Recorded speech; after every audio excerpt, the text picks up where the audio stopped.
विजयादशमीको मङ्गलमय शुभकामना 2022 सालको। र हामी चाहिँ अब साइडबाट चाहिँ अब खसी लिन जाँदैछौँ। राकेश भाइ यहीँ छ र लोसल्टी लो तपाईँले पनि अब यसो 2-4 शब्द विजयादशमीको शुभकामना आदान प्रदान यसो गरिदिउँ न। सबैले विजयादशमी राम्रोसँग बनाउनु, जुवा तासमा खेल्नु है, जाँड रक्सी नखानु, जाँड रक्सीबाट टाढै नै बस्नु, त्यही हो सबभन्दा धेरै होइन। रमाइलो गर्नुपर्छ तर लिमिटमा।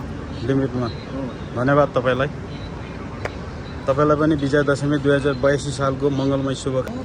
अब खै अब नेपालतिर अब विजयादशमी कस्तो हुँदैछ त्यो त थाहा भएन। अब यहाँतिर यसरी झुन्डेर काम गरिरहेछन् केटाहरू, कुन चाहिँ कम्पनीको हो, अनि यता पनि झुन्डेर काम गरिरहेछ कुन चाहिँ कम्पनीको। हामीले काम गर्ने बिल्डिङ चाहिँ यही हो कि।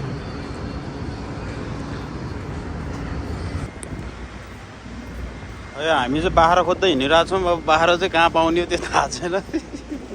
यो चाहिँ मिनापोट भयो अन्त राख्यो मलाई देखिरहेको छ त।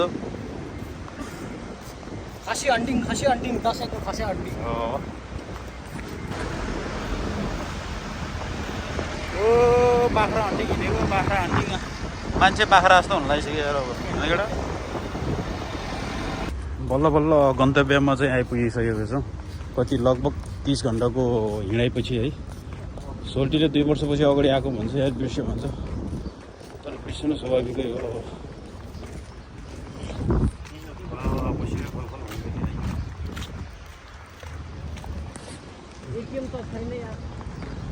उता जानुपर्छ क्या। फाइनली हामी आइपुग्यौँ है बाख्रा लिनलाई।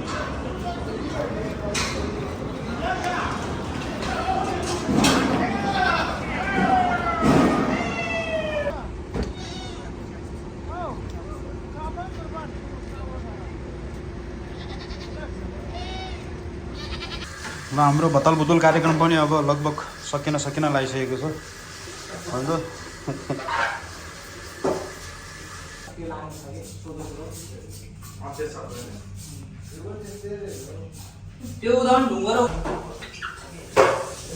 ल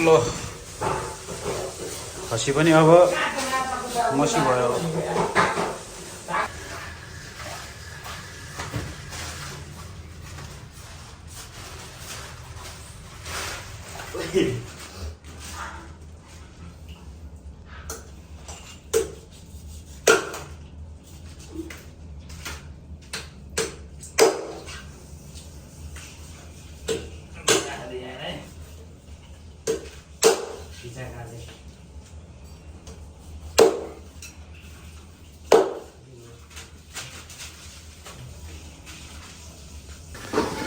हामी चाहिँ अब के बनाउँदैछौँ भनेपछि हामी चाहिँ भुटानतर्फ लाग्छौँ होला है। ल त्यो चाहिँ हल्का टक्क काटा त लुङ तिमीले, तिम्रो दाम काट्छ तिमी अलिकति। हाम्रो चाहिँ यहाँ बन्दैछ होइन भुटान। हामी चाहिँ मजाले बनाएर खान्छौँ होला आज चाहिँ।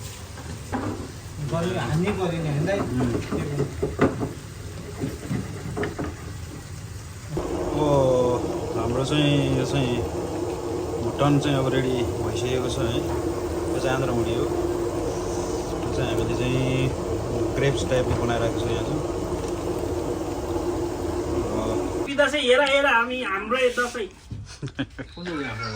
ल हाम्रो चाहिँ अब खानपिन सुरु हुन लागिरहेको छ होइन। अब चाहिँ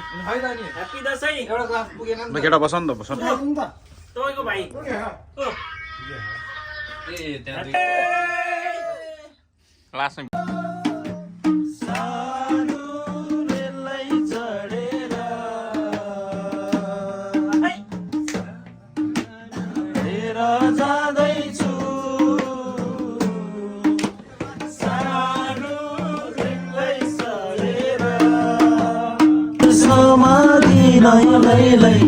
हर्षका दिनै दसैँ तिहार चाडबाड खुसीले सारा भर्यो नि संसार।